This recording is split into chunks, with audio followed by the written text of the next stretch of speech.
क्या मायावती इंडिया गठबंधन में शामिल होंगी और क्या अरविंद केजरीवाल को गिरफ्तार किया जा सकता है, इसीलिए चुनाव की तारीखों का ऐलान नहीं हो रहा है क्योंकि आचार संहिता लगने के बाद संभव नहीं है।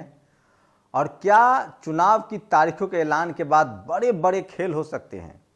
बीजेपी को अगर 400 सीटें मिल रही है जैसे टीवी अखबार बता रहा है, तो नए नए पार्टनर क्यों। अब चंद्रबाबू नायडू आंध्र प्रदेश में, उड़ीसा में नवीन पटनायक। सवाल है कि क्या बीजेपी घबराई हुई है, डरी हुई है। और राहुल गांधी ने पूरा खेल पलट दिया है। राहुल गांधी ने कहा है कि वो ग्रेजुएट या डिप्लोमाधारी 25 साल से कम उम्र के युवाओं को 12 महीने का अप्रेंटिस कराएंगे और ये राइट टू एक्ट होगा, ये राइट टू वर्क एक्ट के तहत, मतलब नौकरी के अधिकार का ऐलान होगा। इस वादे ने पूरे खेल को पलट दिया है। वहीं जाते जाते दिखाएंगे एक ब्राह्मण समाज का बदतमीज एंकर जो किस तरह से एक शेड्यूल कास्ट महिला नेता सारिका पासवान को कह रहा है get out from my studio, और एक और अंजना ओम कश्यप जिनको सोशल जस्टिस पता ही नहीं है। आप उसकी खबरें देख रहे हैं। नमस्कार, मैं शंभू कुमार सिंह और आप देख रहे हैं नेशनल दस्तक। आज का सबसे बड़ा ऐलान। 2014 में प्रधानमंत्री मोदी ने कहा था कि मैं 2 करोड़ सालाना नौकरियां दूंगा, 100 स्मार्ट सिटी बनाऊंगा। ये बड़े बड़े वादे किए थे उन्होंने। बुलेट ट्रेन चलाऊंगा। 10 साल हो गए हैं, न 2 करोड़ नौकरी मिली, न स्मार्ट सिटी बना। पता नहीं सांसदों ने गांव गोद लिया था उसका क्या हुआ। लेकिन अब राहुल गांधी ने नहले पर दहला मारा है।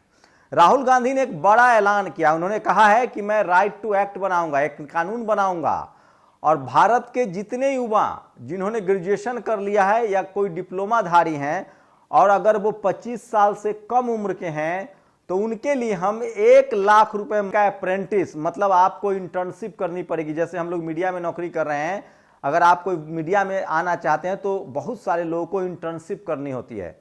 खैर, हम लोग तो लक्की थे इस मामले में कि Indian institute of mass communication से डिप्लोमा किया और पहली नौकरी मिल गई कैंपस में ही। जैसे IIT IIA में मिलती है नौकरी, वैसे ही IMC के छात्रों को पत्रकारिता में नौकरी मिल जाती है।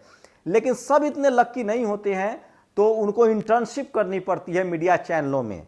तो अगर आपने किसी भी तरह का डिप्लोमा किया हो, हार्डवेयर हो या पत्रकारिता, कोई भी वोकेशनल कोर्स किया हो, या आप प्लेन ग्रेजुएट हो, तो आपको अगर कांग्रेस की सरकार बनती है तो 1 लाख रुपए और 12 महीने तक आपको ट्रेनिंग दी जाएगी। और उसके बाद आप चाहें तो अपना बिजनेस करें, अपनी नौकरी करें, जो चाहे आप अपने कैरियर में आगे बढ़ सकते हैं।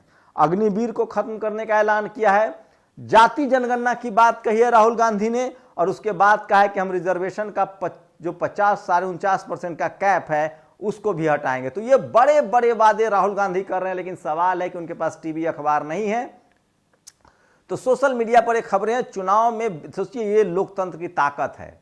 अगर बाबा साहब ने संविधान न दिया होता, एक वोट की ताकत न दी होती, तो चुनाव के समय भी इस देश में कम से कम दलित, पिछड़े, आदिवासी किसानों को कोई याद नहीं करता। तो राहुल गांधी ने ये बड़ा वादा किया है जिसको लेकर पूरे देश में हंगामा खड़ा हो गया है। और कहा जा रहा है कि 2024 का चुनाव बेरोजगारी का सबसे बड़ा मुद्दा होगा। और बीजेपी यहीं फंसती हुई दिख रही है, क्योंकि बीजेपी ने जो वादे किए थे 2 करोड़ रोजगार, वो अब तक पूरा नहीं हुआ। बेरोजगारी दर सबसे ऊपर है। दूसरी सबसे बड़ी खबर है, अरविंद केजरीवाल ने कहा है कि हम दिल्ली की महिलाओं को 1000 रुपए देंगे और 2025 तक बिजली बिल जो मुफ्त आ रहा है वो आता रहेगा। तो चुनाव के बाद इस तरह से वादों की झड़ी लग रही है। और अरविंद केजरीवाल ने पानी वाला भी फ्री दिया है, बिजली भी फ्री दिया है, महिलाएं बस में सफर कर रही हैं, और 1000 रुपए का जो उन्होंने वादा किया है वो भी एक बड़ा मास्टर स्ट्रोक कहा जा रहा है। तो 2024 से, लेकिन बीजेपी में बगावत जारी है। सोचिए, अब उमा भारती जो पोस्टर थी पहले बीजेपी की, और वो अब उन्होंने एक चिट्ठी लिख दी कि मैं चुनाव नहीं लड़ूंगी और जेपी नड्डा इसको सार्वजनिक करे, नहीं तो मैं सार्वजनिक कर दूंगी। इससे पहले एक पूर्व डिप्टी सीएम गुजरात में, उन्होंने चुनाव लड़ने से मना किया था। पवन सिंह ने अनाउंसमेंट के बाद टिकट वापस कर दिया। गौतम गंभीर ने मना कर दिया था। जयंत सिन्हा ने मना कर दिया था। तो इस तरह से बीजेपी में मना करने वालों की संख्या बढ़ रही है। वहीं मेनका और वरुण को लेकर भी सस्पेंस बरकरार है। तो ये बड़ी खबर है जो मैं आपको बता रहा हूं।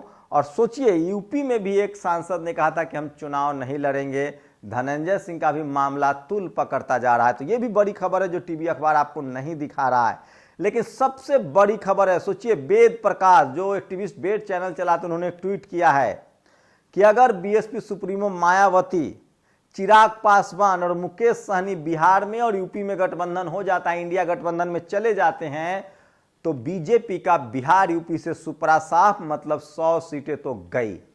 वहीं कुछ अम्बेडकरवादी जिनको बीएसपी कवर करने के लिए माना जाता है, बीएसपी के करीबी लोगों में से हैं, उन्होंने कहा है कि क्या दिक्कत है, क्या सोनिया गांधी बीएसपी सुप्रीमो मायावती के यहां चलकर नहीं जा सकती हैं और कोई बात नहीं किसी से बनेगी।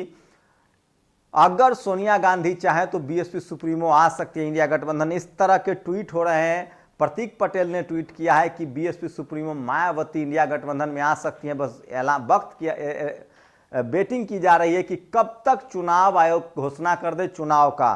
तो ये भी सबसे बड़ी खबर है और इस खबर पर मैं पुष्टि नहीं कर रहा हूं, लेकिन इस तरह के शेयर ट्वीट्स किए जा रहे हैं। लेकिन सोचिए बीजेपी कितना पैशनेट है चुनाव जीतने के लिए, बहुजन समाज के नेताओं को सीखना चाहिए। आंध्र प्रदेश में बीजेपी के लिए कुछ भी नहीं है, वहां जगन मोहन रेड्डी चुनाव लड़ के सीएम हैं, उनके सबसे ज्यादा सांसद है। अब बीजेपी ने, जब तक पिछले 5 साल से जगन मोहन रेड्डी बीजेपी के करीब दिख रहे थे, कांग्रेस ने उनकी बहन को तोड़ लिया। अब बीजेपी ने, जगन मोहन रेड्डी सीधे सीधे बीजेपी में आ नहीं सकते हैं, तो टीडीपी चंद्रबाबू नायडू से गठबंधन कर लिया है। उड़ीसा में नवीन पटनायक से गठबंधन की बात हो रही है। कर्नाटक हारने के बाद जेडीएस से गठबंधन किया, लेकिन बहुजन समाज के नेताओं का ईगो इतना बड़ा है कि वो आपस में नहीं मिल रहे हैं, चाहे समाज की दुर्दशा हो जाए। तो ये है बीजेपी और ये है बहुजन दलों में अंतर। मैं फिर कह रहा हूं, जब आपकी पार्टी, आप अपनी हित सोच रहे हैं, समाज का हित सोचिए, और जब सत्ता में रहेंगे तभी समाज का हित बचेगा। मैं अभी भी कह रहा हूं, आप बीजेपी के साथ ही गठबंधन में जाइए, लेकिन जाइए सत्ता में भागीदार रहिए, या फिर आप बीजेपी के खिलाफ, या तो अपोजिशन में रहिए या बीजेपी के साथ रहिए।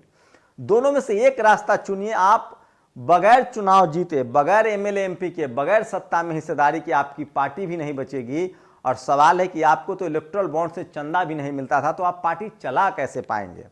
मैं फिर कह रहा हूं, सपा हो, बसपा हो, जेएमएम हो, ये सारी पार्टियां तभी सक्सेस हो पाएगी जब ये सत्ता में रहेगी। मैं फिर कह रहा हूं, इस देश में दलित, पिछड़े, आदिवासी, किसानों की संख्या ज्यादा है, वोटर इनके पास है।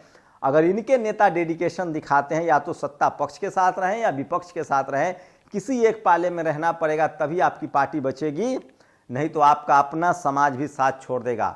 लेकिन सबसे बड़ा सवाल है, सोचिए, कांग्रेस को सोचना चाहिए। जगन मोहन रेड्डी के साथ गठबंधन में जा सकती है कांग्रेस, जैसे बीजेपी चंद्रबाबू नायडू के साथ गई है। तो कांग्रेस का इतना बड़ा पाप है जिसको हाथ धोते धोते पूरी गंगा मैली हो जाएगी, ये सबसे बड़ा सवाल है। तो कांग्रेस अब कुछ बदलती हुई दिख रही है, और अगर बीएसपी से गठबंधन होता है तो ये बड़ा मास्टर स्ट्रोक होगा।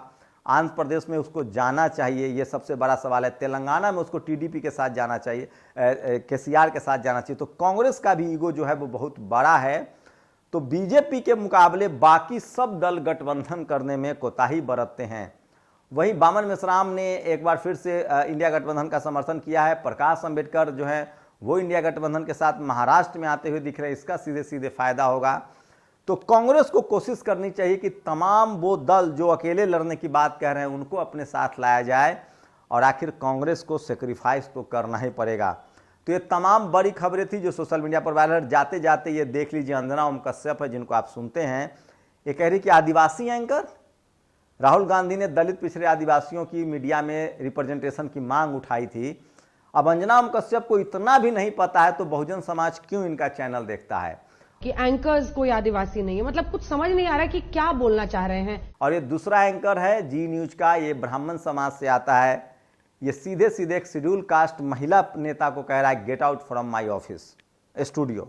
एकदम जुबान को लगाम दीजिए Sarika Paswan, get out from here. जबकि उनको बुलाया इन्हीं लोगों ने। लेकिन सवाल है कि बहुजन समाज ऐसे स्टूडियो में जाते क्यों हैं।